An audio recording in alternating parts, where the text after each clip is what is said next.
Ulonka tabati yada to ye kuma da Ifa. Inu to ye ko je love bipa. Oba tala, oba takutakun. Songo Eshu, Ogun Oya Osun. Kini ṣẹ̀ṣe tán ṣe nílé yìí o. Ó jẹ́ lọ jára. Alafia, peace and blessings, blessings. Welcome to another episode of the African Spirituality Experience. I am your host, Orisha Bemi, and we are joined today by our distinguished community elder, Oloye Baba Ifa Karade. Alafia, Baba, what's going on with you? How you doing? I'm doing very well. You know, as they say, got up this morning. Yes, sir. And we're all uphill from there.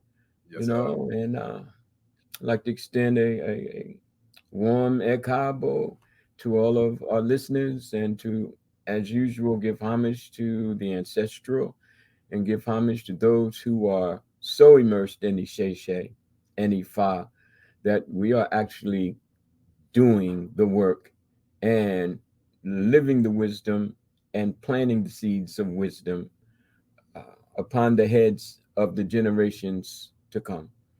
All right. And for that, I say Ashe and Alafia and Kotsi, Alafia. Let there be peace within us so that we can do this work in the world.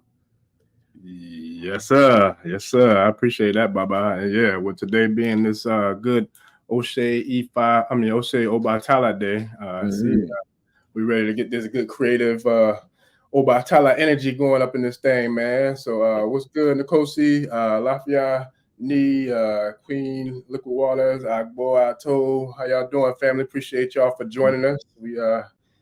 We had to make some real quick pivots, man. We had to call an audible on the play for today's original scheduled program, which was what Professor James Smalls. Professor Smalls reached out to me earlier today. He had got double booked. He had to do I think he was doing an event with the Wu-Tang Clan up there in New York. So he definitely said that we'll make up for it tomorrow, and we're definitely gonna meet here tomorrow, same place, same time in these Ashe streets. Have the other great elder come bless us with some words of wisdom in regards to the State of the Union, or the state of the United States of America. So we're going to definitely take a deep dive with that tomorrow. However, being blessed to have our community elder, Oloye Baba Ifa Karade, on speed dial, like the Batman. We put up the bat symbol, you know what I'm saying? And then boom. Yes, sir. We put that bat symbol up, man, and here we go. So now we got Baba here to do what we do, man. So with that, Baba, we're going to get this thing started, man. I feel like the family going to check in when they get the chance to dive in with us and chime in, and hopefully we get a good crowd out here, so we can go over what we was going to discuss and then bring the family in to kind of chop it up amongst the family in the Ashe community. Yes. Well, I'd like to start off giving homage to Orunmila, okay, witness of fate, second only to Olodumare. Orunmila, Ile Ipin Ibikeji Olodumare, Jejo Ogun Obediti, Pijo Kuda Alo Ami, Atujiba Okujibu. Okay, so go on, and those of you who are fluent in Yoruba, please forgive this old man. You know what I mean? But just to get the rhythm of it, just to get the rhyme of it, and as one immersed in Ifa Isese, I must say that the language and the chant, as well as the song, the praise songs, okay, Orin, okay, is very important. And I notice some people get a little hung up because they aren't fluent or they don't speak the tonations as well as someone who is from the Nigerian region, to Oyo, okay? So it's like, but it's okay. It really, really is. And it adds such another dimension to the connecting of self ancestral with the connecting of the self of the Orisha. And I would dare say, and again, I always state emphatically that I'm only coming from my epiphanies, my revelations. I'm not trying to keep some kind of dogma, doctrine, this is right, this is wrong. My whole embracing is, if it's uplifting to you, if it matters to you, if it resonates with you, then that has to be most important. It has to be. Okay. So, being that we are adults, we have to make certain determinations. And my determination is the effort you give and the sincerity that you give to it is welcomed by the Orisha, is welcomed by Orunmila. Because, see, what we often fail to bring into our Ori consciousness, into our spiritual reality, is that the Orisha have spirits too. You know what I mean? The Orisha are spiritual emanations. Orunmila is a spiritual emanation of the physical, of the nature role, of the metaphysical.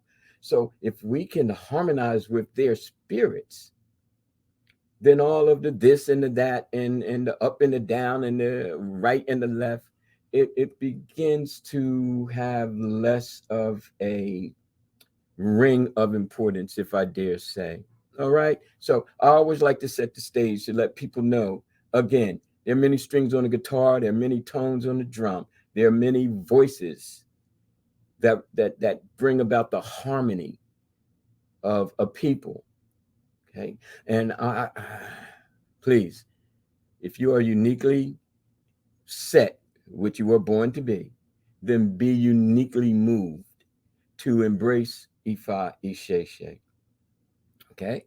That said, when we speak about Orunmila, and it came up on the last podcast, and I mentioned Abani Regun, and Abani Regun, the little man with the big head, full of knowledge. Orunmila was accumulating knowledge throughout his physical life. It wasn't like he just woke up one morning and was so, miraculously touched with all of this information that he became the sage of, the seer of, the prophet of, but he continued to study.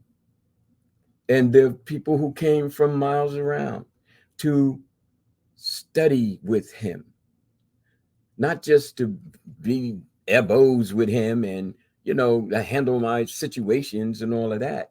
But that, of course, was one level. Okay. But the greater level, and I'll put that in quotation marks, was that he taught and he learned. And those who became the disciples, starting with Akoda and Asheda, and then the host of the 16, which we know as the Odu, they became important elements, okay, in the movement of Ifa. Now, people might ask, well, was Ifa there before Orunmila? Orisha there before Orunmila? Or did this all just kind of come about? And the answer to that is, as the root, it would have had to have been. They just didn't work on from that point in time. The carryover of the ancestors had an impact on Orunmila, had an impact on Akoda, had an impact on the Sheda, had an impact on all of the people of the area.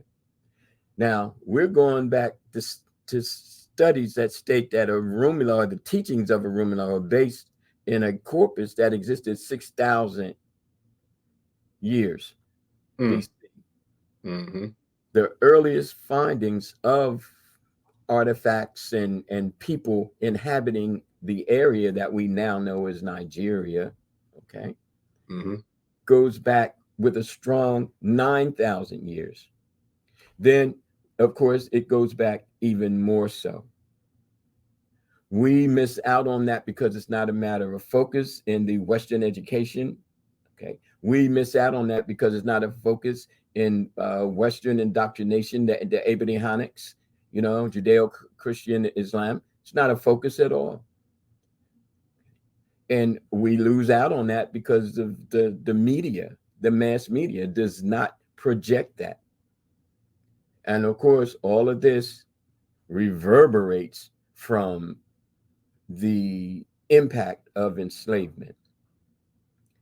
We are so moved by this blinking of freedom that we have to bring into our creation, okay, the revitalization, the rejuvenation, and the resurrection of what some people might say, oh, well, that was so long ago. Well, so was the Greco-Romans, okay? So was the Norsemen and the Vikings and all of that. So you see, it's all built on the past. Yeah. We have to reignite it. Okay. And I brought a few objects here to help with that reignition, that re-recognition. Yeah, I see you got some company there behind you, Baba. Yeah, like they've been back there too. They've been with me since the 90s, man. since 91 I came over. All right, so in homage to Orunmila, witness the fate, and we'll talk about that because, you know, if I branch out into what fate means and how fate becomes a matter of Western interpretation. And we touched on that on the last podcast. Okay, when we talked about the oracles of Delphi, we talked about the Agors who would read how the chickens ran in order to determine state diplomacy. We talked about the Greek king who sacrificed his daughter in order to win the Trojan War. You see, and all of that was based on the oracles. You know, we talked about Odysseus sacrificing. So, you know, this whole thing about sacrifice, the Cometans sacrificing crocodiles and Iblis birds, all of this sacrifice. The Aztecs, you know, the Spanish used to love to show how, you know, barbaric the Aztecs were, you know, because of the human sacrifice part. But meanwhile, the Spanish are decimating the people, you know, and enslaving the people and mutilating the people, you see.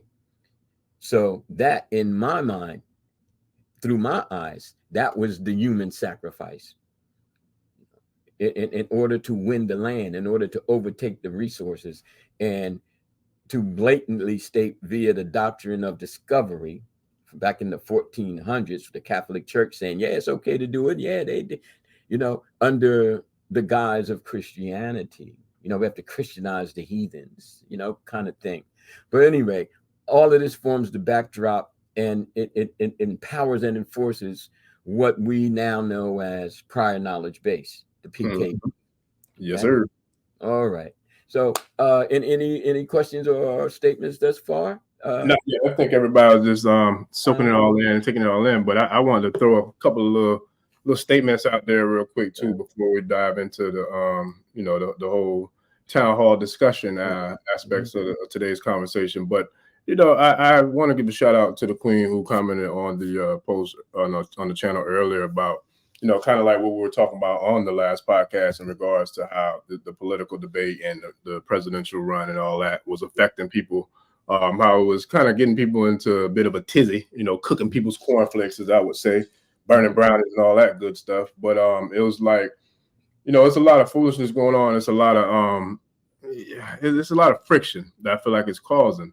And you know, she was stating that what we were speaking about on the last one, you know, it put it into perspective in regards to some of the situations, the conversations that took place today with family members and I think coworkers and people in the environment. But you know, I wanted to kind of see, you know, by not necessarily a show of hands, but by maybe comments of like how our community feels in regards to the little debate and the race and all that, and like what does it really matter?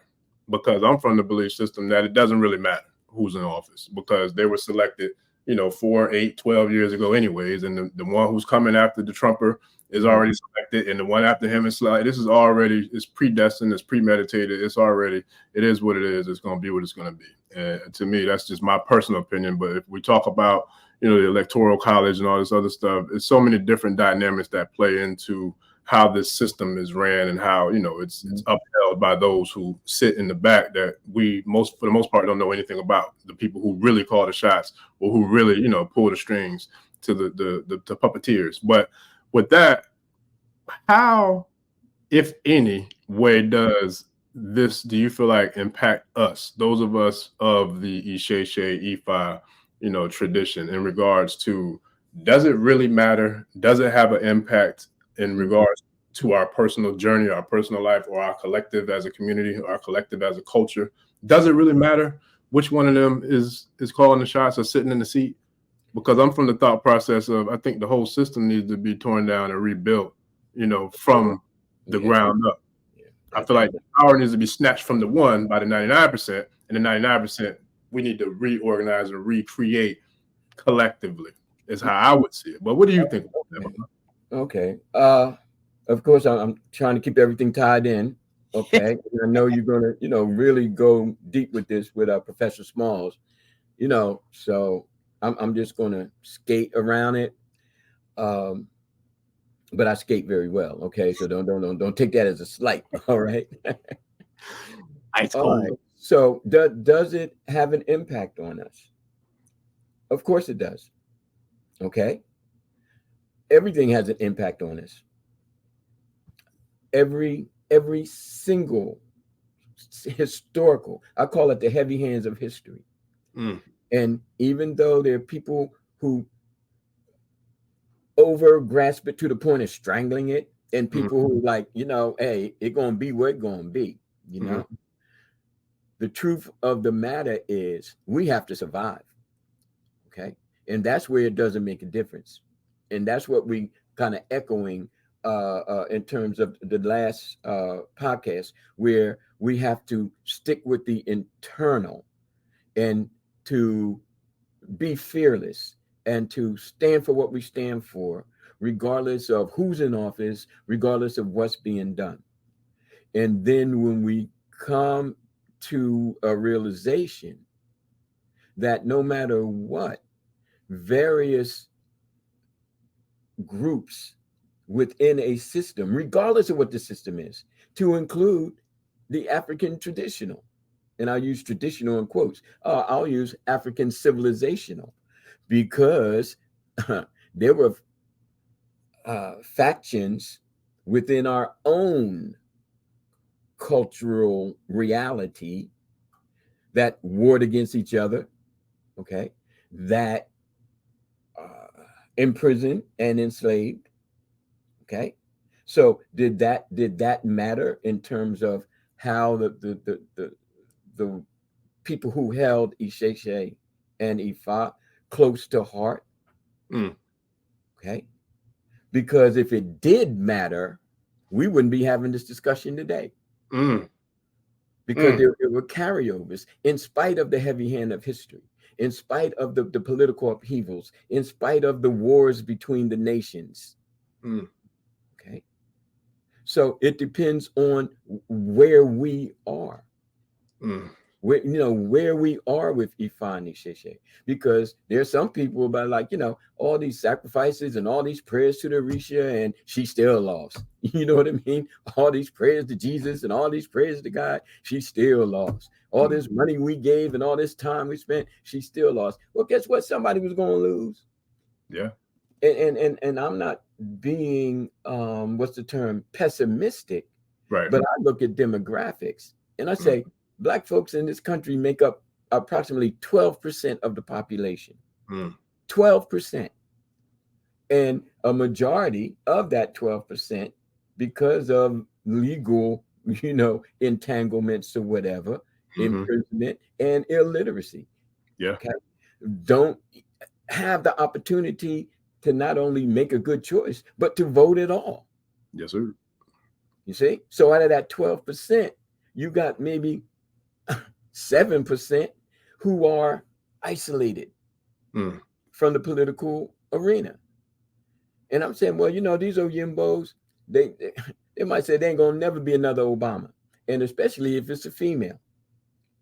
So, you know, when the gears start turning, so while my gears start turning, I'm preparing. Okay. Now, the comment of, tearing the system down and rebuilding, I'll refer to a piece by Umasakela called "Beating Around the Bush." When the freedom fighters, okay, stood up to the British, stood up to the French, and then the leaders of the freedom fighters took power, took seat, okay, in the government. And although there was some progress made, for the most part, the people were still struggling because most of the leaders have been Western educated, Western religionated, if I can make up that term. And so they became basically puppets, and then there were people then who rose up against them. So there was the continue. That's why Umasakila was saying, it's just beating around the bush. We keep doing the same thing. If we're going to tear down the system, back to that, okay, which is going to be like, okay, it's going to be absolutely deep, because now we're talking about a global rippling. Yeah. The U.S. is very powerful. Ain't no little third world country somewhere, quote unquote. And I don't say that in a derogatory sense. I say that in terms of global influence and global impact. Yeah. Okay. I agree. Just like during the Revolutionary War, when folks was raising up against the British, the French came in, the Germans came, everybody started coming in. So it wouldn't be just us against, the powers that be here. Right. Oh, them allies, they're going to jump in because they have, mutual interests. So if we want to start tearing down, we need to know what we're going to be up against. And then not to mention that there are a lot of collaborators here. Yeah. And there's like warlords in various countries whose governmental structures have been torn down. These warlords are going to fight for power. Yeah. Yeah. And the collaborators, that's a major configuration that needs to be weaved out and figured out too, because that could be extremely detrimental to any type of real revolution type. Yeah. I'm going to tell the slave master that y'all getting ready to run away so I can get more to eat. You know what I mean? Yes, sir. All skin folk ain't kin folk. And all skin folk ain't kin folk. Yes, sir. Now that said, again, because I wasn't coming here, for that I'm sure you had like in mind for. Yeah. And the audience knows, our listeners know that. I tried to get it out there to everyone as soon as possible once I found out. But I was outside. I was out, out and about when I got the call. So, but we're gonna make it do what it do though. We're gonna do what we do, and then I'll do what he do tomorrow. We're gonna do what we do tomorrow. So yeah. So, all that said by me from my perspective is that when we start tying in Ifa Initiation,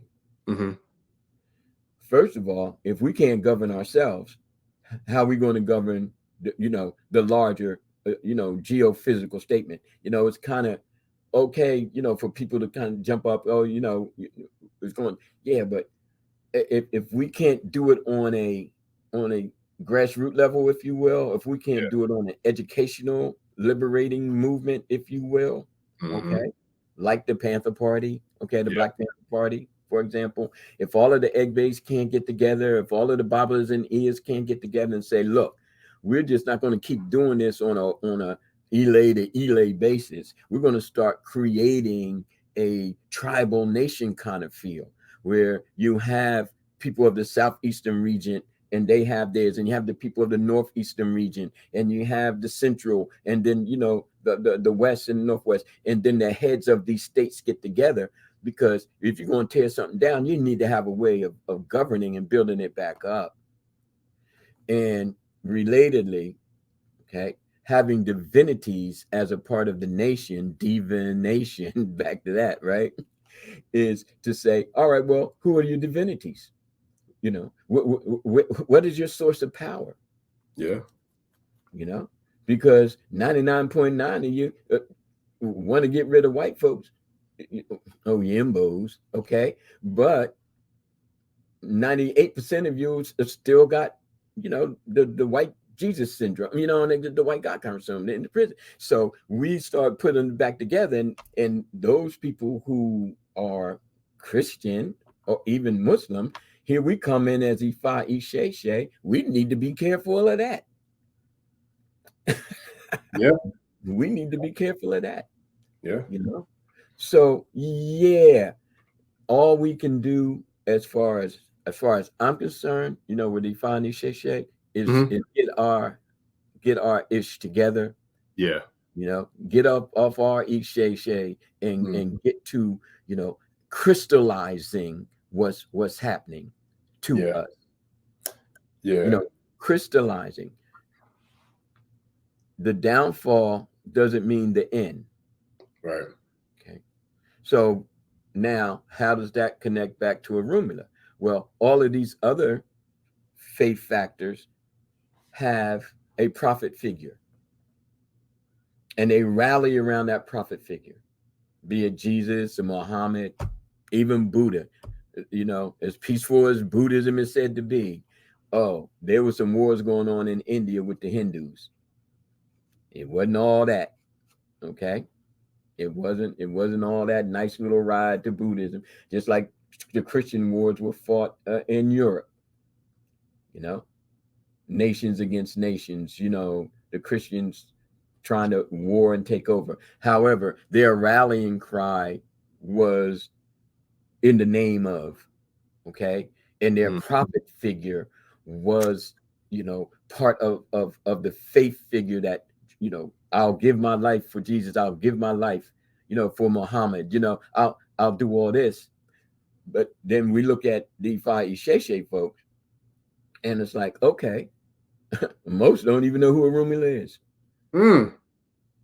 Coming before years had gone by before it finally dawned on me. Even though people were talking about Babalao, and what Spanish for Orunmila or Orula. Okay, They call it Orunmila, well, and that's okay, you know. But the whole thing is that it was never a battle cry. You know, it was never we need to believe in Orunmila, like Christian people believe in Jesus, like you know, Buddhist people believe in Buddha, and like Muslim people believe in Muhammad.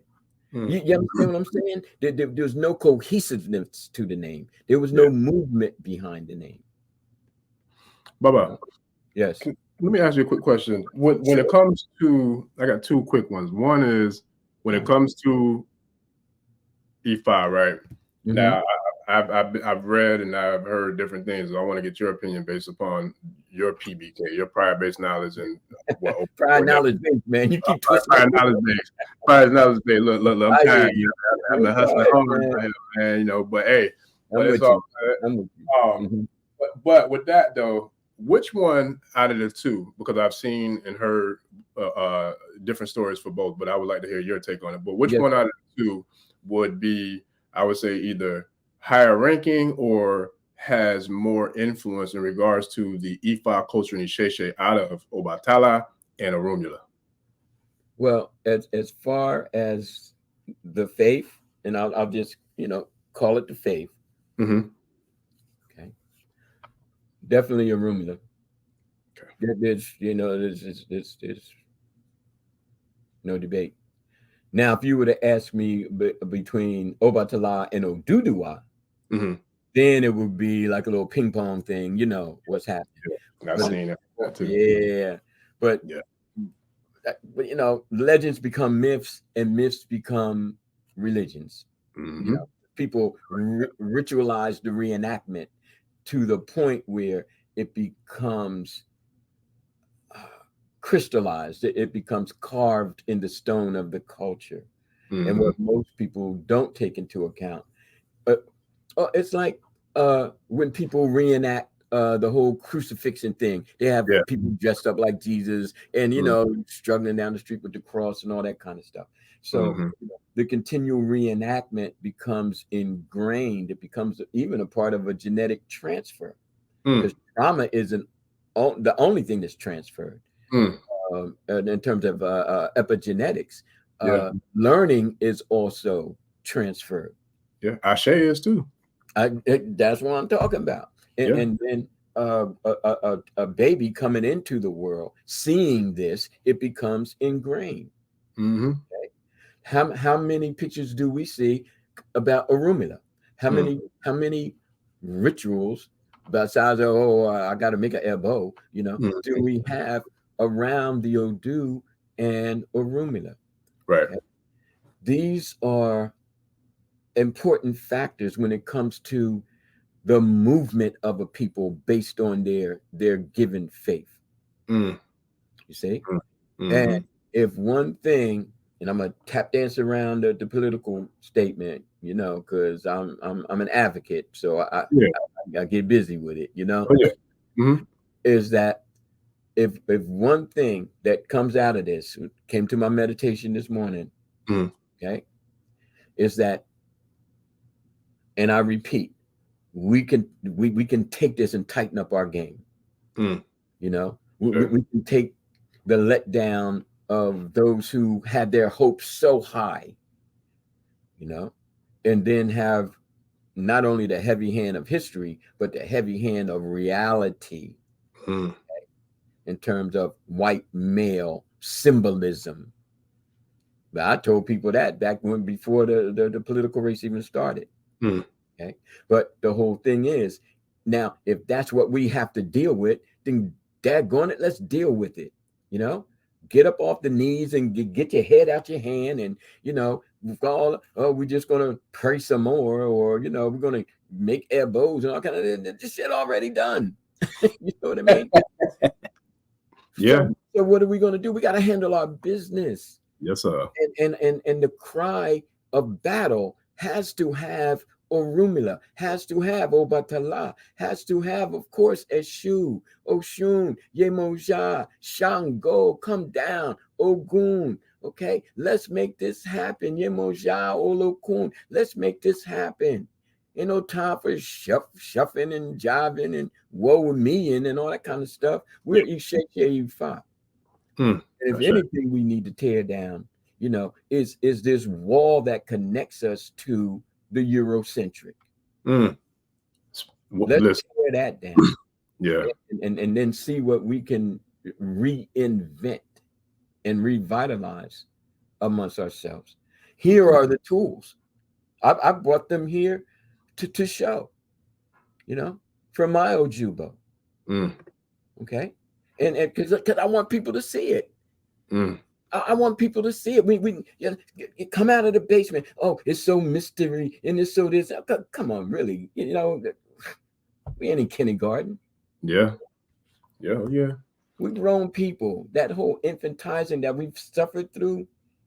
We need to burn that. We need to burn that and start owning up to the fact that our faith needs to be at the core, one of the core elements of our power. I like that. It has to be, enough of this. Palm fronds and what I mean. Got a good palm oil and all that kind of stuff. No, what we got to do is start investing, start supporting each other, start building our egg bays and our elays, not out of wood, but out of mindset. Baba, please, I hate to interrupt, but listen. The second question, though, that you jump right in, you dove right into the pool, man. You dove into the pool of curiosity. Dove right there, head first. You was in there. But nah, what you saying that this is a question, and I would love to get your perspective and your take on it. Because my second question was, what do we need to do in order for us to eliminate like the internal friction, the internal quarrels and squabbles? And what I mean by the internal, I mean like internally inside of our familial constructs, internally inside of our community constructs, internal in regards to our spiritual elays and egg bays construct, and then the cultural construct. What do we need to do? Give me, if you can, please give me 3 major components or 3 major actions that need to be taken for us to eliminate the self-hate, to eliminate the jealousy, the animosity, the ego, the competition, you know, all the bullshit that goes on with us, that we fall prey to the divide and conquer, you know, strategy. What would you, you know, with your wisdom and with your experience and your vast knowledge and wisdom and understanding, or overstanding, understanding, what would you advise us, you know, as the younger generations coming behind you, to work on in regards to collective unity within our family and our community? Okay. All right. First thing would be to listen to podcasts like these. That's right. That's the first thing. And in order to listen to them, they got to be people out there who are putting it out there like that.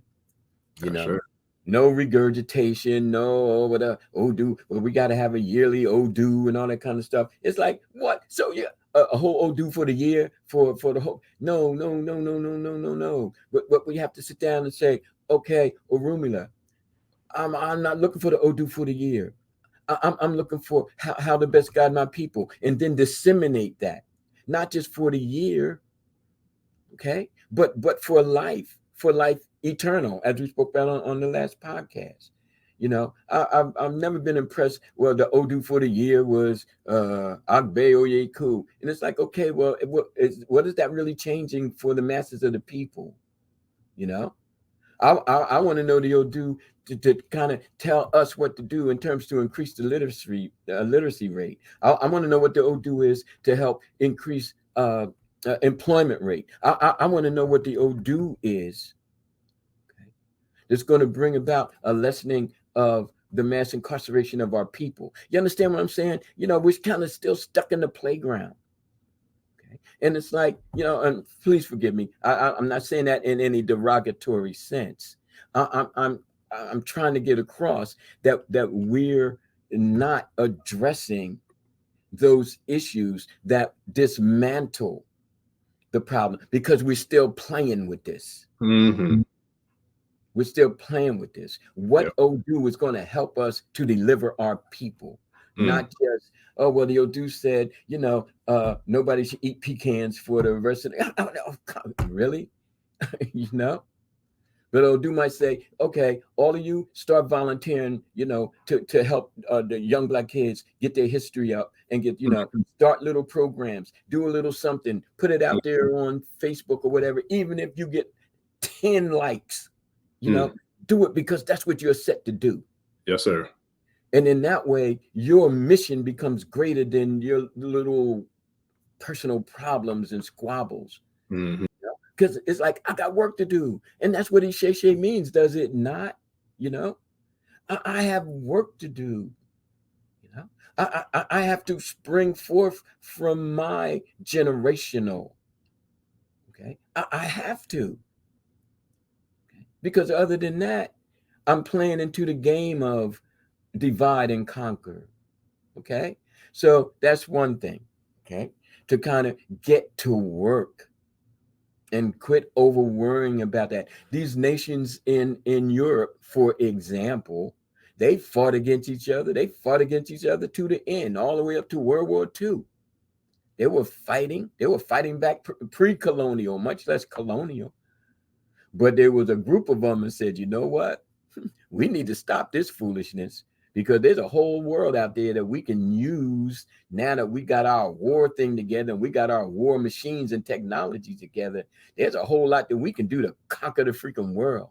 So we need to stop squabbling amongst ourselves and get to work. That part.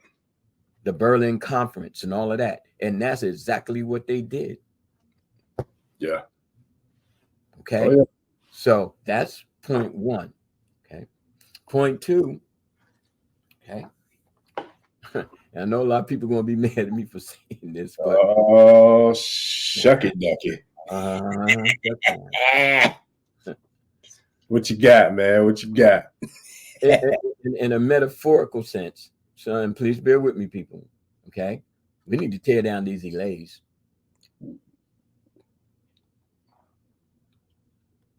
Since we feel like we need to tear something down. We need to tear down these delays. My phone ringing, man. I got people banging at the door. Listen. Listen. Okay, so you might say, Baba Ifa, Oloye, Karade, we know you were a little, like other than the rest, But You about to put some yeah, people tizzy out here today, Baba. what you talking about? If we tear down these lays, where we gonna go? We're gonna do Listen, my boy. Look, you got the comments going crazy. I'm gonna wait till you finish. Keep going. Keep going. We tear down these lays. Woo! And again, I'm speaking metaphorically. Yowzers. We tear down these lays and we let people go. As the priestly, we let people go. Now, let's just say we do that for 3 months. Queen is like, that's why I said keep going. I'm gonna wait. Oh, I'm loving it. I'm loving it. Yeah, I'm the same way. I am the progenitor of the Karade nation. Okay, that's why the Karade name has gone on for at least now 2 generations. Can't argue that. Or 25 years. Yep, 2 generations. 2 out of 7.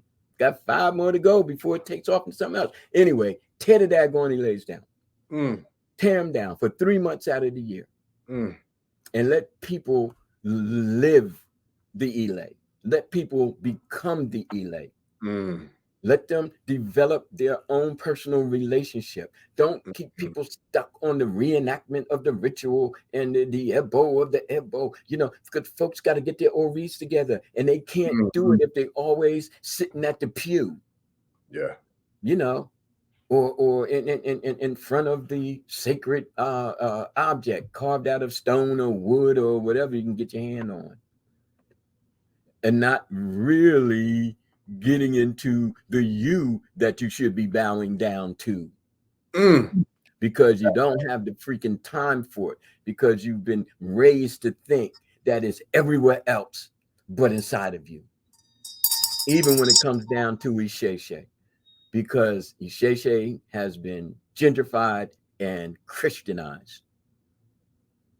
And so we're raised with that. We're raised with that, and we can't seem to break free of it. And so we need to have somebody, but we don't have ourselves. So I'm like, what's the freaking point of having everybody else to spiritualize you and to make you into something, and you can't do it for your own damn self? There's something wrong with that. There's something wrong with that. And we need to see that. So tear the freaking elays down 3 months out of the year. See who comes back. See how they come back. Because if that bird is free and you let it fly, if it comes back to you, it's coming back to you of its own free will, and not due to indoctrination or fear or the repetitiveness of a reenactment that brings about a sort of adrenaline rush, if you will, and does not really carry over into the movement of a people behind their faith. All right. And then people would be like, I ain't got time for no silliness. You know what I mean?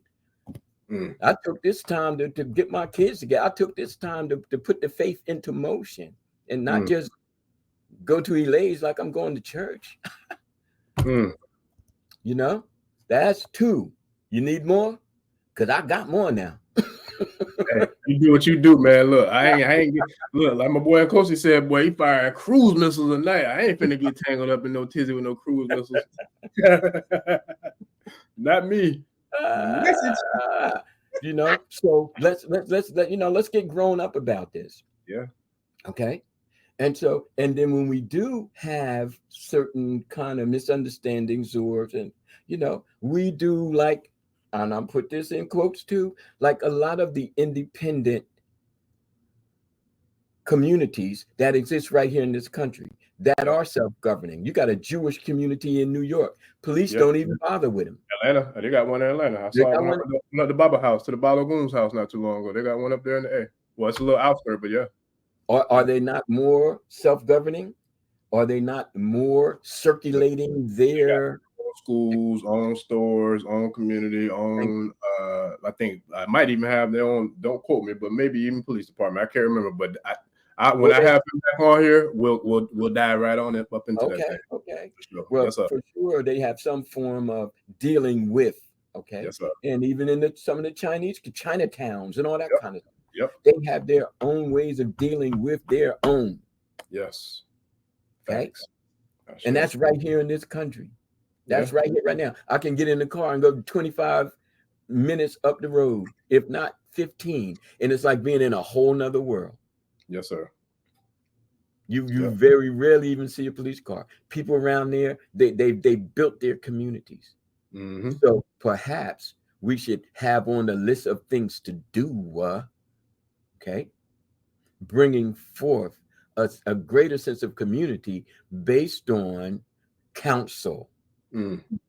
So-and-so is carrying on in such and such a way. My son needs help in this and that. My daughter is okay. We're the council of the elders from the various regions. Mm-hmm. Who are they? Where are they? Oh, so-and-so got beef with so-and-so and so, man. They burning us out, man. They can't handle it, man. Listen, look. The whole tech system is like they listening in. I just telling the family, I'm like, listen, I'm gonna say this too. Since we got the tribe here, listen. I was telling them, like, yo, y'all have no idea how much that we go through to put these shows up. Like how many times have we had these calls that's not live, the ones that we record just us two? When we've had, how many do you think it's been, Baba? Because I know, I just told them how like this is a regular thing. Yeah, got to be over 10. You know, no exaggeration, family. Yeah, easily over 10. One episode, it took me literally a whole day to edit because of the foolishness that be going on, but because of the love that we have for y'all and pouring into the community, like we're not gonna let that stop us. Period. We're gonna keep it pushing. One episode, we lost almost half of it. We did. Matter of fact, I didn't even put that one up yet. That one I'm probably gonna put up one day this week, but I'm gonna make an intro. But because like I said, we got the tribe and the family here with us, we can keep it funky and just keep it, keep it a buck. But yeah, we go through some walls to get these Ashe podcasts to y'all because there's definitely energies out there that don't want us to be doing what we do, but it is what it is. We're gonna keep doing what we do. All right, so we went over getting our Ashe together, getting up off our Ashe and getting things together. Okay, and quit squabbling over the small stuff when we got these major problems. Health, education, employment. We're the priestly of the people. We're the ones who are interested in the priestly aspects of the people, though we may not be the priestly as far as being ceremonially initiated. Oh yeah. So we have to amass information and we have to disseminate information. Yes, sir. We have to make this happen. I infiltrate the school systems. Okay. I put into the school system. I talk about Orisha. I drip and drab it to reawaken, the black and brown babies, who will soon be stepping into a very adult world. Okay. So that was 1. 2, tear the Elays down. Okay. Yeah, listen. Well, you had the crowd going crazy, but look, I thought I was about to lose. Look, I thought I lost my mind. Well, I don't know if I ever had it, but I thought, the mind that I thought that I'm gonna lose my mind up in here. That thing ran away on me, man. I didn't know what happened. Wow, that boy, he going in, boy. Somebody said you dropping damn cruise missiles out here tonight, boy. For real. Tear him down and get off the trip.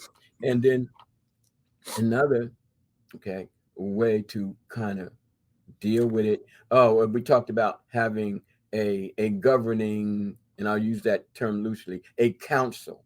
Gotcha.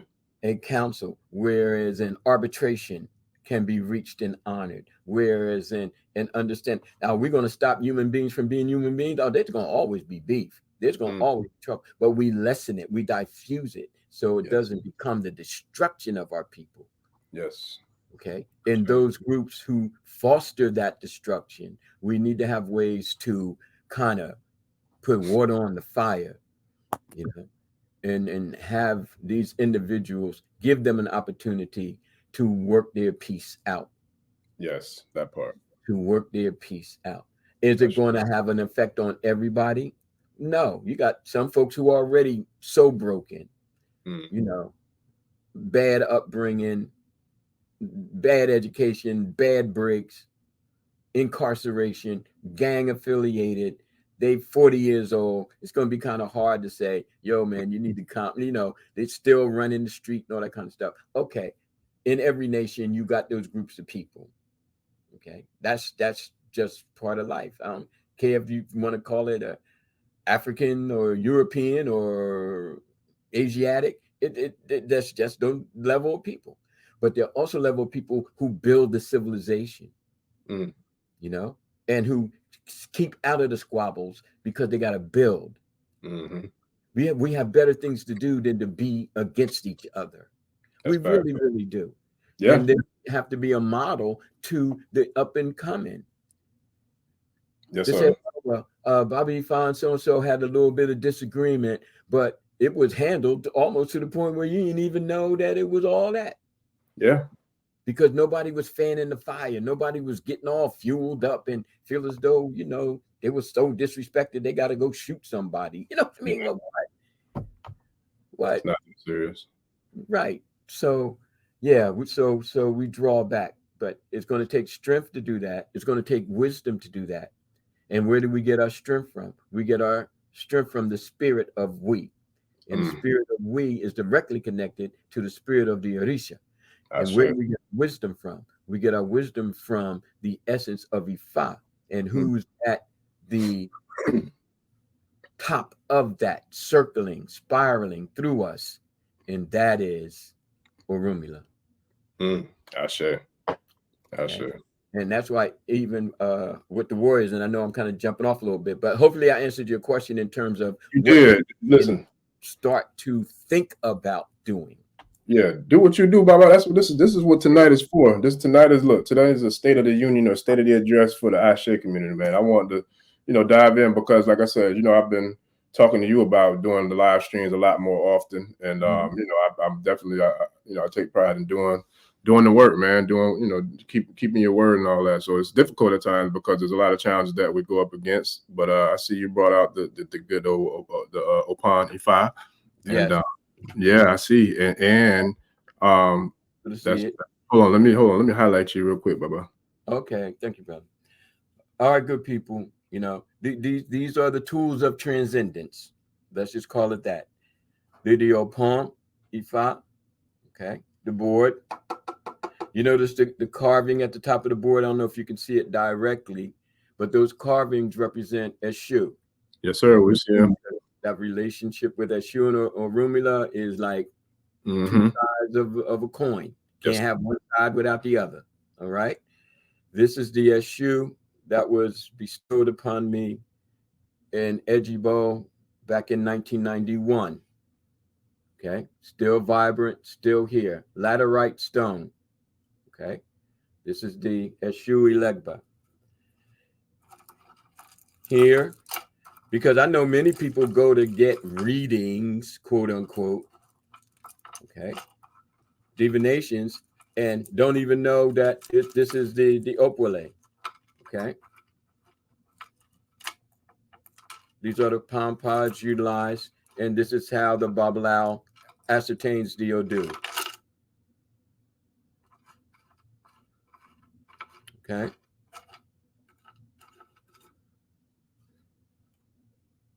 Ogunda Otura is the Odu that comes down. Okay. And these, of course, are from the Obi Abata, using the coconut shell and then gluing the cowrie shell. And you see two will have the mouth open and two with the mouth closed. Female side, male side. Okay. So these are the implements. All right. Level 1, because then we can get more deeply into the Iero soon, which is the powder, which is actually termite sawdust. I got the Baba used, sacred. You want me to grab some? I got some, but you got yours. Oh, I have some, but I don't want to give everybody the cow. No, I got you. Take the class. All Yeah. right. Oh man. And here's the Agire. Then this is where the king are housed for the Babalao. All right. And also the Yerosun. Okay. I'm not to open it. But this is what we have. These are not only symbolic, they're actual spiritual transferences bestowed during divination, bestowed during initiation. Okay. People need to know, and it needs to be a part of our literature. It needs to be a part of our conversations, you know. And if anything about this time, especially this time, but at all times, you know, live our belief, you know, and quit supernaturalizing it. Yeah. You know, and as all my writings speak on and directly, it's the positive statement. Even in the novels, it's like you can be made priest, priestess just by the work that you do. Nature will embrace you and will tell you that you don't have to go through any whatever. You have to go ahead and not resist. Remember the last time, you just have to not resist. When Ochochi grabbed me up by the scuff of my neck and said, this has been a long time coming, son. It's been a long time coming, but I got you now. Oh yeah. Now you don't need to go in and get 1,000 pots to be sitting on. I used to call them museums. People go, I got this pot, I got this pot. Yeah, but you have no teachings, you have no understanding, you have no actualization. Most of them, you don't even have an application. You just have the pot. Yeah. I got Yemoja, but does Yemoja have you? Yes. And have you? Yes, sir.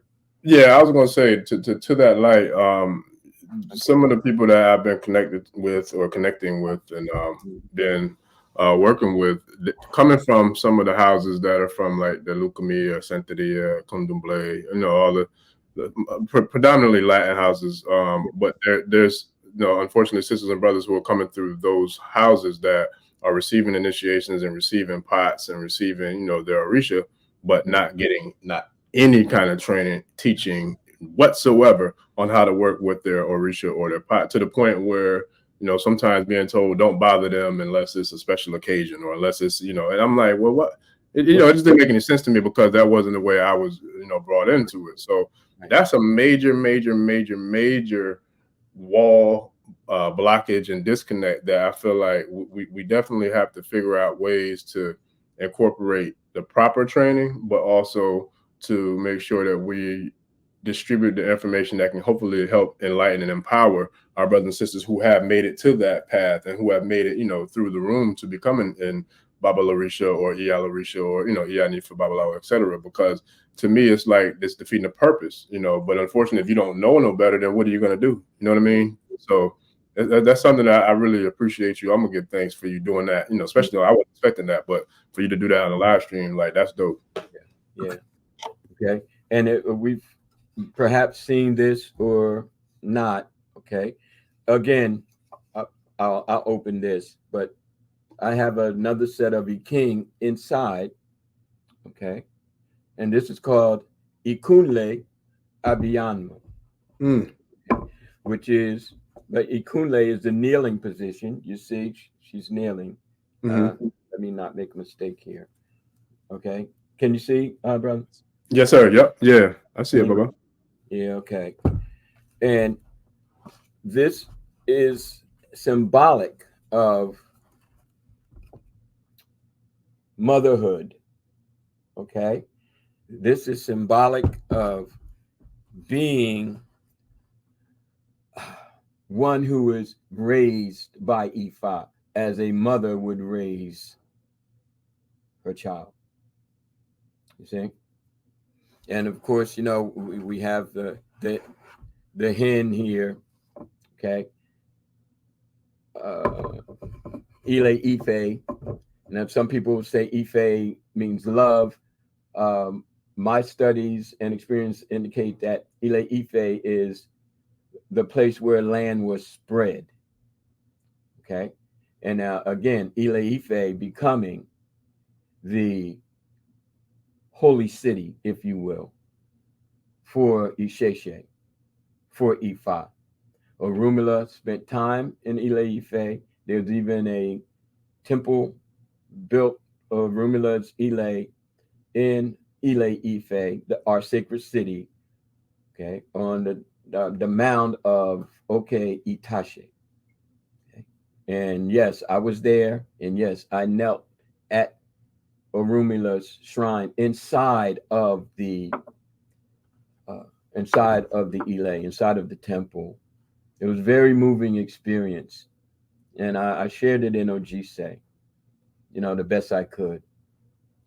Right. Dope book, y'all. Pick it up. Yeah. Now, if you can bear with me just a little, just for another moment. Oh yeah. I don't want to forget the Iroke, right? Mm-hmm. And then I have two more. So when the Babalao or Iyanifa, okay, begins to divine, you hear them tap on the Opon Ifa. And this tapping, Orunmila Gio, Orunmila Gio, Orunmila Gio, everything 3 times. Orunmila, Biolo Lioko, Kiowa Ileo, Biolo Liodo, Kiowa Ileo, Biolo Lioko, Kiowa Ileo. Okay. Biolo Lioke, Kiowa Ileo. Okay. And then, the whole prayer, and then the placing of the Erosun. You move from bottom to top, then from center to right, and then center to left to make the 4 quadrants. And then you do what's called alumo, where you take the king. If you got 1 in your hand, you mark 2. If you got 2 in your hand, you mark 1.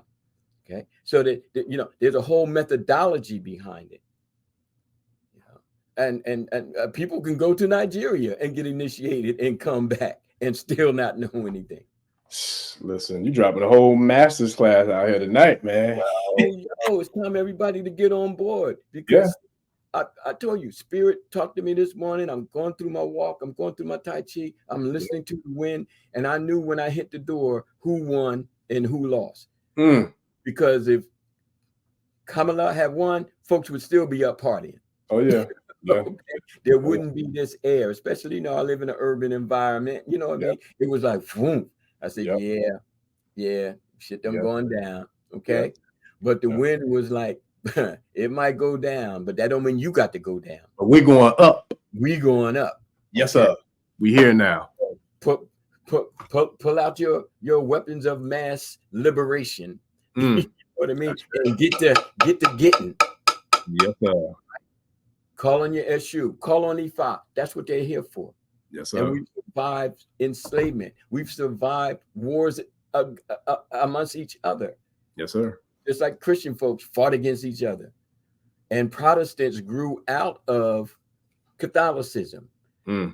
Protestants had the word protest in it. They were protesting Catholicism, but they were still Christians. You understand?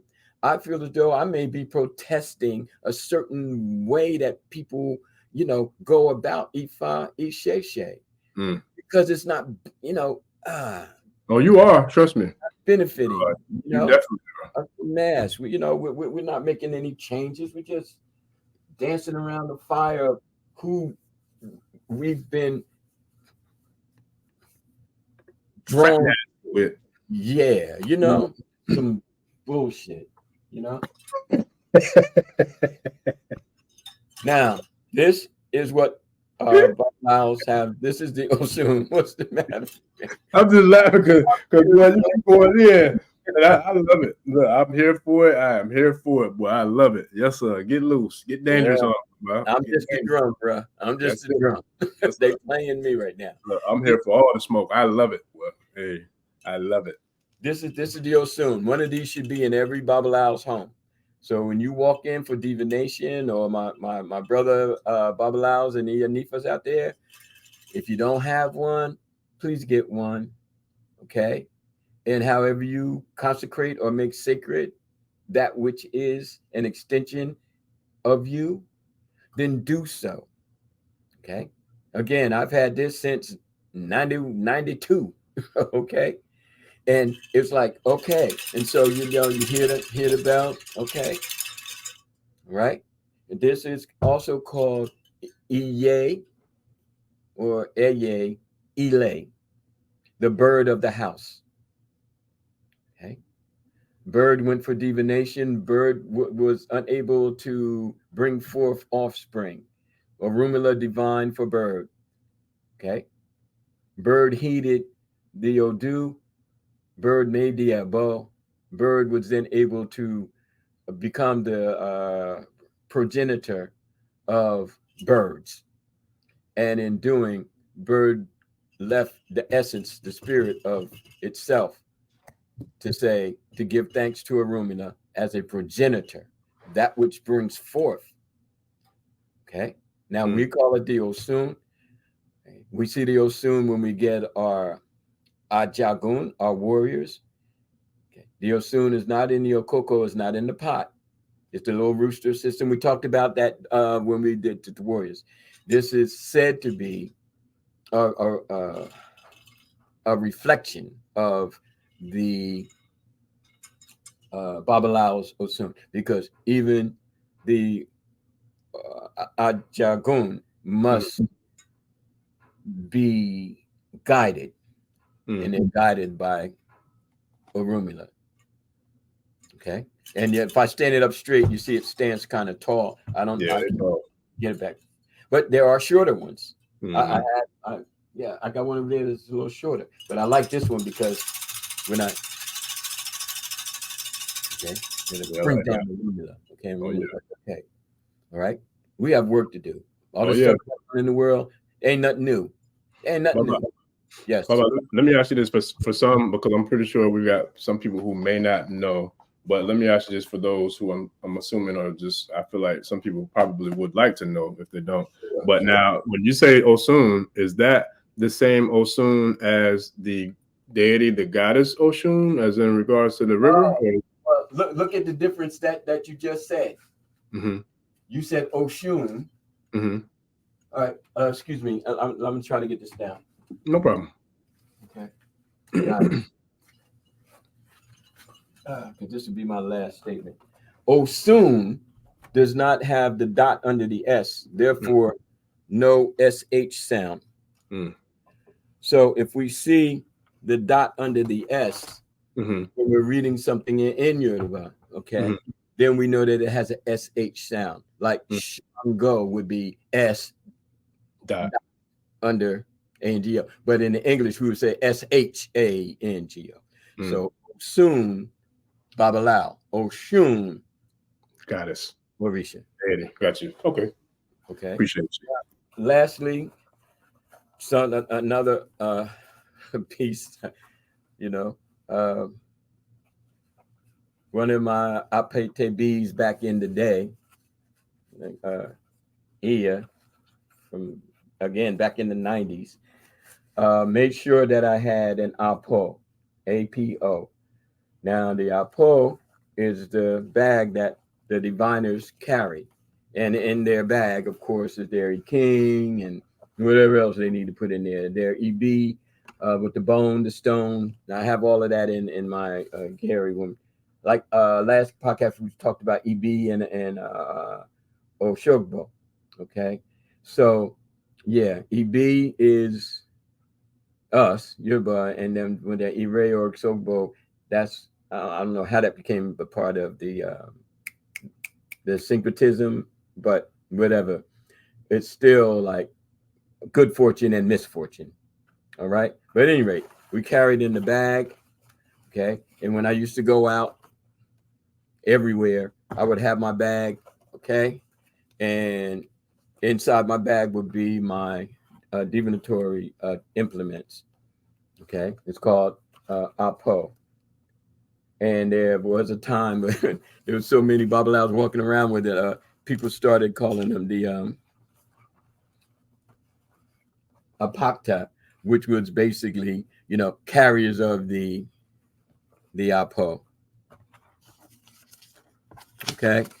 So that kind of, you know, wraps up the sharing, and all, of course, under the auspices of Orunmila and the Babalaos. Now, remember, there are different types of Babalaos. There are 5 different types. There are 5 different types of Ifa priests. Not all of them are diviners. Some are healers, okay, with the herbs, the airway, and the medicines and all. Some are teachers, iluti, to teach. You know, they teach, like, but they might be teachers in the school system and all that, but they're studying Ifa. They're teaching based on the corpus of Ifa. The healers are healing based on the corpus of Ifa. They're all studying Ifa, but they're not diviners. Okay? Yes, sir. Then you have those who can divine, but can only divine within their household or their compounds. Okay. Then you have the diviners who can divine, like most of us, okay, in the diaspora. We divine, okay, but we don't have to become specialists in the recitation of the Odu. Right. And then what would be considered the top tier would be the Babalao Olodu, who are set to memorize, recite the 256 Odu, 60, then the 60 Olodu, and then the Omo Odu, the 240 Omo Odu, with the combination of the 16. Yes, sir. All right. So hopefully everyone enjoyed my little trip around the sun and the moon and the stars. Okay. To just educate us, you know, to get us up into the grown folks world so that we can get things done. Look, you know? Yes, sir. I ain't gonna lie, boy. Look, I ain't even had a chance to put my little stream deck together, man. I gotta get my stream deck set up and together because I could add the sound effects and all kind of mic drop and everything, man. But listen, I gotta get that thing. I gotta put some time into it this weekend. But listen, I'm gonna share this clip real quick from I shared it on the Shorts channel, a part of the channel, and then but I'm gonna bring it back to answering. We got a phenomenal question from our brother Mr. Brown that joined us today. So I'm gonna share this clip real quick, and then I'm gonna bring it back to bringing his question to the floor for the family. All right, we here, man. The one most available that we know the most about is the Ifa Orisha tradition. You've got many practitioners right there in Florida where you are. And I see you have your letters on your neck. So don't be afraid to tell people who you are. Anytime people see me, I'll let them know. I'm an Ifa Orisha man. I ain't scared of nobody or nothing. Right. I'm an expression of my divinity, you know? And so I always tell people, if you're dissatisfied with these Western religions, there is a place to turn. And they are practitioners. We need to be more visible and more vocal in the communities. Because there was a little clip from Professor Smalls where he was talking about, long story short, he was saying how we have to learn how to embrace our culture. He was like, because at the end of the day, the Ifa and Yoruba culture is a very powerful spiritual system. And that, you know, he was like, I see you got your leckes on. He was like, there's plenty of practitioners down there in Florida, you know, you need to connect with them and we need to do better and do a better job of putting our culture out there and sharing more about our culture, about this tradition, about this religion. He was like, because it's powerful. He was like, and that's why I ain't scared of it. He was going like, that's why I ain't scared of nothing. He was like, I'm a Yoruba man, I'm an Ifa man, I ain't scared of nothing. He was going in on that, man. That's why I said I can't wait to get him up here tomorrow too. But listen, you know, it's an honor and a pleasure, man. But with that, brother Brown had a phenomenal question, man. Shout out to you, brother. Appreciate you for joining us too. As far as I know, he's a new listener or new to the live stream, but shout out to you, brother. But he had a question, and his question was, how can we assist family members that love us but don't understand us fully? And I'm pretty sure he's saying in regards to our tradition with, you know, Isese, Ifa, Orisha. So did you want to hit it first, Baba, or you want me to hit it first? But either way, I would love to get both of us to tackle that. Yo, go ahead, man. Okay. So this is what I'll say, brother Brown, from my own personal experience. Lead with love, lead with light, and lead with intentions. Because what I found for myself personally is, of course, people going to talk about it. They're going to gossip about it. They're going to frown upon it. You know, it's a lot of things that happen, unfortunately. But for me, I know that like you were saying, Baba, and I believe Baba Tolu was saying, like, y'all didn't choose, you know, you didn't choose to become an Oba or an Aloye or even a Ifa priest or a Obatala priest. It all chose you. You know what I mean? And I feel like it was the same with me, you know, with my path. So it was like I was chosen. I didn't choose it. It chose me. But at the same time, I'm not going to disrespect and not honor and venerate and uplift and try my best to live in regards to following the path that was led and is created for me to go on. And so therefore, I found that being a child of Obatala and being, you know, a child of Orunmila, and in some ways a child of Shango as well, it's like I know that every single one of the divinities put something within me that I can then in turn, kind of like pressure, you know, they say pressure makes diamonds. So I can kind of, you know, take that pressure that's coming from outside sources and use that to apply, you know, into the craft, into the tradition, into the significance of what we're doing and why we're doing it. And by showing, without even telling, but just showing how we're able to kind of create monumental shifts, not only in consciousness, but monumental shifts in the experiences of not just ourselves, but for our loved ones. My godmother told me when I got initiated, she said, this is not just for you. You're not the only one who's going to benefit from this. Your entire family is going to be a direct beneficiary of you receiving this ashe. And so for me, I took that very serious. I took it as not only a challenge, but I took it as almost like an office of oath. So we're talking about these people who just jumped in this White House and they got to go through these swearing of oaths. Well, we have to do that too once we get to the priesthood level. And we have to do that to be able to protect, to serve, to heal, and empower, and uplift, and embrace our family, our community, and our culture. So therefore, I feel like if you lead with those types of, you know, I feel like motivations or those types of inspirations in regards to why you're in this culture and why you're doing what you're doing, then I feel like the rest of it is going to kind of manifest and bring itself to light for you. You won't even have to do anything. I never tell anybody anything about what I do in regards of my spiritual practices until I had to, you know, create this channel based upon a role that I was put into, you know, from Baba Oguntolu. But with that, you know, I feel like by leading by example, even if they're nervous, apprehensive, even scared, like you will be able to find that not only will the ashe and the energy and the power of the spirit and the entities will be able to kind of help you to influence those around you, and they'll help you to be able to kind of create that magnetic field that will magnify not just your ori and your ashe and your energy, but it'll magnify your spirit to where you'll kind of be able to welcome them, you know, with a welcoming spirit, or welcome them with a welcoming sense of knowing, a knowledge, of wisdom, of understanding, overstanding, understanding, understand. So by showing, you know, that you're capable of doing those things, I feel like it'll naturally and organically happen at the divine time that it's supposed to happen, that those who it's for, they're going to seek you and they're going to embrace you and they're going to want to know more.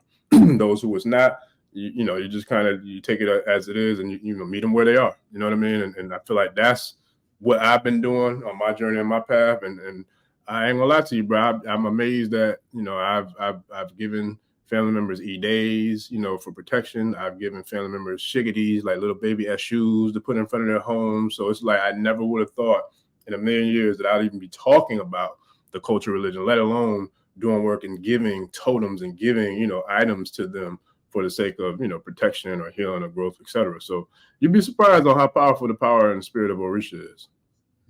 And that's what I got, Baba. What you got? I got all that. Yeah, we can move on to the next season. You know, it's all good, man. I'm like, yeah, oh, you're a mess. Yeah, man. Oh right. Man. Okay. Let me see. I don't know if I see any more questions in there or not. All right. Family, y'all got any more questions before we wrap it up? Before we get up out of here? Anybody? Oh, and real quick, we got the for those who, I know a few people, I don't know if everybody was on the same call last week, but we did get the approval. We do have the community open, y'all. So if anybody's interested in joining the private community, I haven't gotten a chance to lay out the full welcome video, and I think it's like 2 other things I got to do, but it is open and it is something that, you know, we have available. And so Baba and I are definitely working on putting together a lot of information and content. And if you think tonight was something, man, listen. Wait till we get into them classes and the courses. I ain't gonna lie, I was blown away tonight. I had no idea he was gonna drop all this sauce tonight. None, but I'm glad you did, Baba. Okay, well, give thanks, man. You know, I got a tendency to be who I was so that I can be who I am and continue to grow to who I will be. And that is, you know, a voice amongst our people. You know what I mean? I'm just like fearless, you know. It's like, come on, we can do this. We can do this. Stop resisting. Let go. We'll be fine. We got all this Orisha and Isese and all that kind of stuff. Let's take the shackles off our neck and the blinders off our eyes, and let's get busy. Let's get busy. You know, put the small stuff down and start tackling. You know what I mean? Start because we just can't better ourselves. We have to better our people. That's what it's all about. Gotcha. You know. Yeah. Oh, we do got another question too, Baba. All right.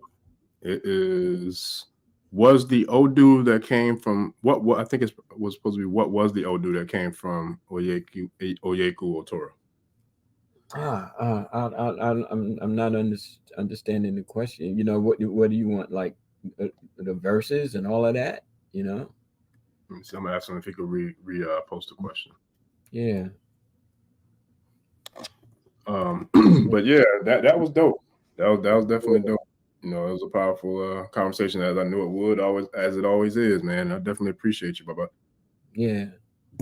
Now, what was he asking when I stated the Odu?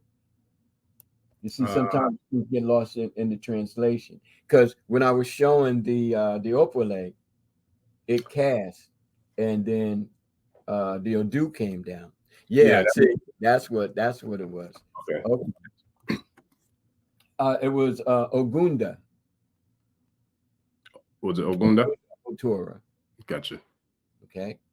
Now, if you want a little insight on okay, yes, okay, of course, it was Ogunda Otora. Yes, sir.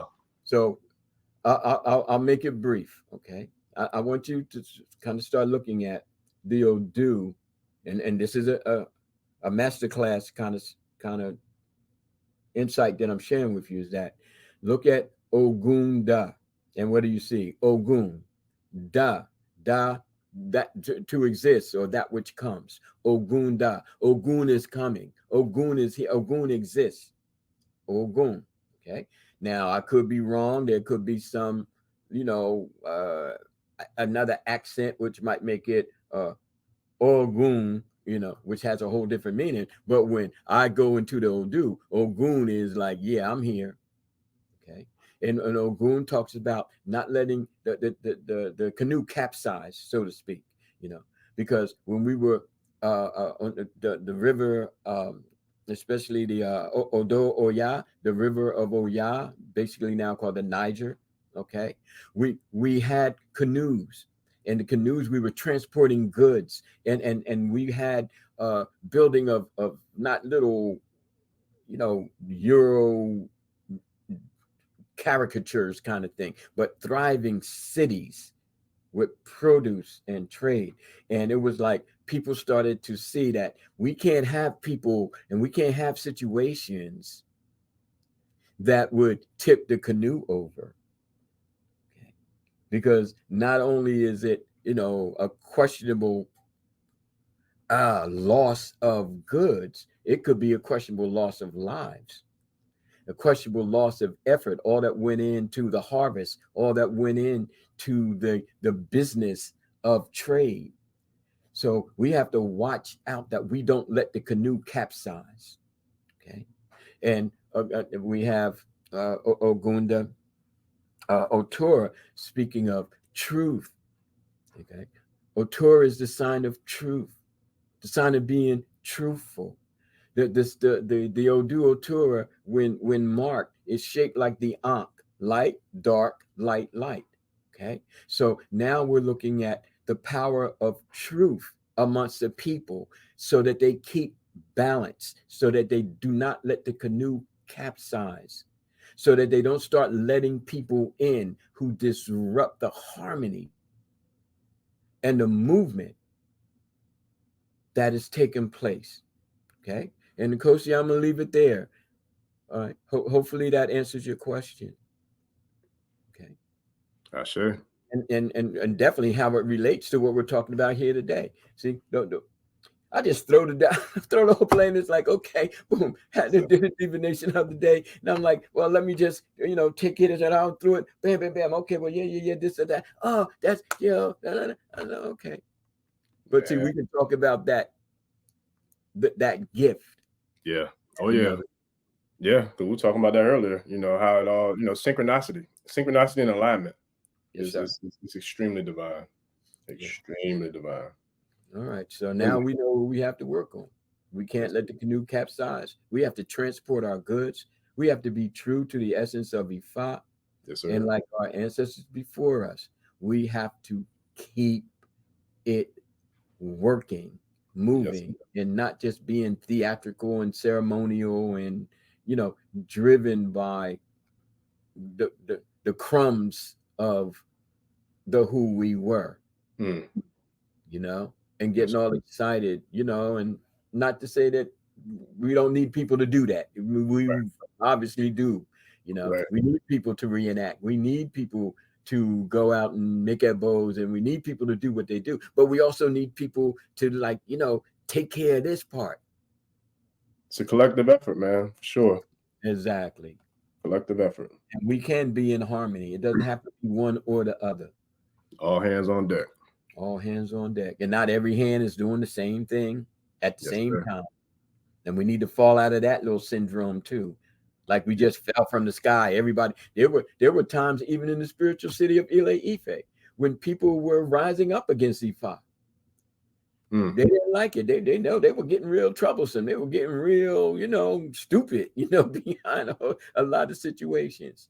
And that's when the Albani came down. The Orunmila opened the door. The Albani come down. Got to restore order. We have to restore order. You see, but see, this is no different than any other place in the world. Okay, we need to step out of the fairy tale and into the reality that we are real people doing real stuff. But we also come up with real strategies, to grow and to prosper and to live long life and to not be, expendable. We just live to work for, the terrorists, the slave owners and all that kind of stuff. Like, hell no. No.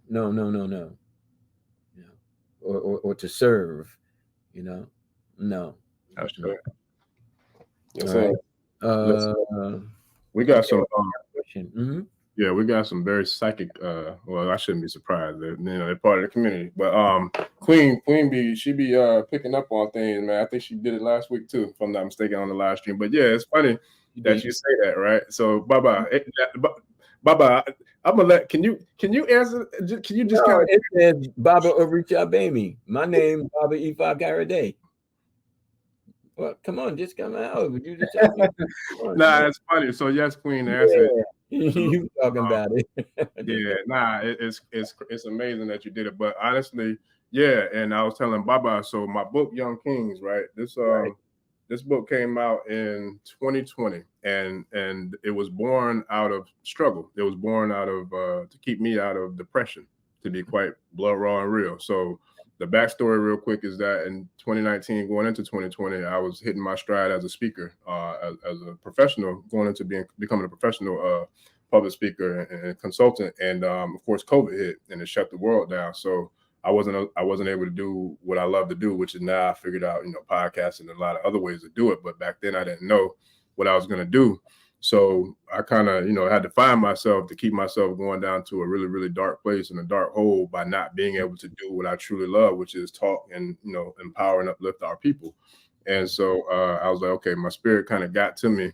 It was like, yo, you need to create, like use this time to create something, to do something, like make something out of this moment, turn this, adversity into something that could be prosperous in the future. So I doubled down and I created the book Young Kings, and never had an official book release, a book signing, never really fully like marketed it and pushed it out like I should have.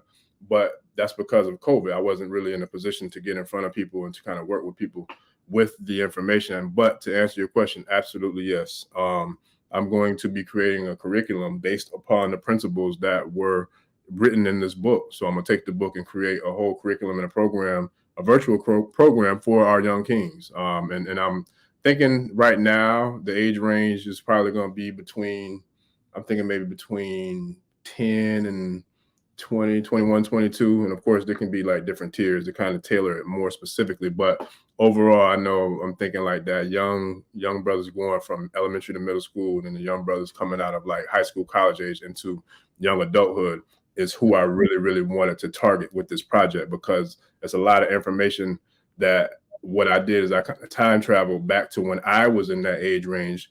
What information would have helped me be more efficient or empower me to be, I feel like, a more prepared young Black male to, you know, face this world and to face this this current climate of what we're seeing and dealing with. So to answer your question, absolutely yes, I'm working on that as well, and I'll definitely be sharing it, you know, on the channel. As a matter of fact, I'll probably just do some videos specifically on, you know, what I'll be teaching on in that. But yes, to answer your question, I'm looking forward to making that happen. All right, peace. Yeah. Mm-hmm. Yes, sir. But yeah, so that's what's up. Mm-hmm. Yeah, I got you. I definitely got you. I'll have to I'll get you the link for the to either, if you want the paperback, I can get that to you, or even the ebook as well. I'm gonna be setting that up as well too. Beautiful. For sure. But and we appreciate you, the love and support, Mr. Brown, Mr. Rodriguez, and Kosi, like everybody who showed up today. I know there's humble hearts for Jackson. And I know there's a few more, y'all. Forgive me if I didn't get you, but I appreciate every single one of y'all, you know, for the love and support, the consistency, the dedication, for being here, you know, with us. Like, we definitely appreciate it. You know, from all angles, man. I definitely do. And Baba, you got anything for the tribe before we get up out of here? Yeah, peace and love, you know, peace and love. One love, man, you know. we gotta keep it moving, you know. Yes, in Orunmila, back to as a prophet figure, or, you know, whatever other term we want to apply, but, you know, we have to call on it. You know, we have to have an absolute and unabiding, you know, love for it, and see it for what it is. You know, it's not just a prop. It's not just a piece of something. You know, it is the winds of our liberation. I like that. And we can feel it. We can feel it, and then we can become it. And as they said, you know, the people, you know, were praising the ancestors and the Orisha, and the ancestors and the Orisha were praising Orunmila, and Orunmila was praising Olodumare. So right. it's the chain of it all, you know, and it's the circle unbroken, you know. So let's keep this, okay? Let's keep this and make it into what it is, you know, and kind of stop playing around with it. You know what I mean? You know. All right. So I just want to leave with that. You know, I want to leave with that. You know, the seriousness of our endeavors and our involvement. No, I love it. I love it. I love it. I appreciate it. And yeah, Mr. Brown, we appreciate you too, man. Definitely was a pleasant surprise, you know, for all of y'all to join us and be here with us tonight. As always, you could have been anywhere in the world, but you chose to be here with us on this good Wednesday evening. And so with that, Baba, should I leave out with Young Kings, since it kind of came up in the conversation today? Yes. I think that would be most apropos, my brother. Yeah, well, sounds like a plan, sir. We're gonna make it do what it do. Yeah, because we gotta be here for the generations coming up, man. Yeah. Okay, so with that, we're gonna go ahead and close it out, family. But I did want to share this spoken word piece, because I am a spoken word artist. I haven't created anything in a while, but I'm gonna get back to that too. But this is actually the piece that I began the book Young Kings with. So I'm gonna get this in real quick before we get out of here. Young Kings, do you know the melanated cosmic energy that you bring? Young Kings, do you know every breath you take, the soul of the universe sings? Young Kings, you are the proton and neutron inside the atom of this creation thing. Young Kings, You are the pinnacle of this earthly existence that we are seeing. Young kings, you have a divine purpose embedded inside your whole entire being. Young kings, the whole planet waits for you to start mind, body, and soul freeing. Young kings, you were born to teach us how to transform from a physical to a multi-dimensional being. Young kings, you are visionaries blessed with the gift of third eye seeing. Young kings, you interpret the messages that the ancestors brings. Young kings, you are the culmination of this heavenly and earthly unity thing. Young kings, you are the sons of the universal prime creator. So it's the creator's blessings you shall bring. Young kings, let your light shine bright. Let your mind take flight and be serious in this thing. Call my vision pole light. Young kings. Yes, sir. It's been a long time, man. Long time. I got to step my game back up. But man, that's why you can read, man. You good. Yeah, man. Oh, that's awesome, man. I told you I want to use it. You still ain't sent me a copy, man. Get up. But nah, it's been love, man. I definitely appreciate every single one of y'all. Thank y'all for joining us again. And somebody said to keep doing the lives. We're gonna definitely start doing the lives a lot more often. Like I said, it's just a matter of us aligning the schedules. Appreciate all y'all. Appreciate you, Mr. Rodriguez, Humble for Hearts, Queen Liquid Waters, and Kosi. We appreciate all y'all, man, for sure. And yeah, so we're gonna make it do what it do. But yeah, thank y'all for joining us. And yeah, we'll be right back tomorrow night at 8 p.m. with Professor Small.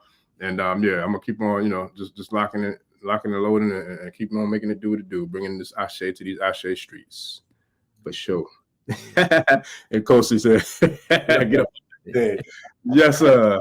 Yes, sir. I appreciate you, man. So yeah, family, we appreciate y'all. We'll see y'all tomorrow night, man, for everybody who can make it. So we'll be right back to make it do what it do again. So please like, share, subscribe. Thank y'all for joining us. Bye-bye. I appreciate you and all that you do. Much love and appreciation. And we'll see y'all tomorrow. We are out. Odabo. Odabo. Ẹni tó gbàgbé ilé ṣàpò ìyàgbọ́ tẹ́ǹtì ẹni takísà ní tàtàn ò bá padà sílé anítìjàkọ ẹja lọ pé eégún mo sí ẹni gbẹ́rẹ́ ìpàkọ́. Forsake not your ancestors and praise your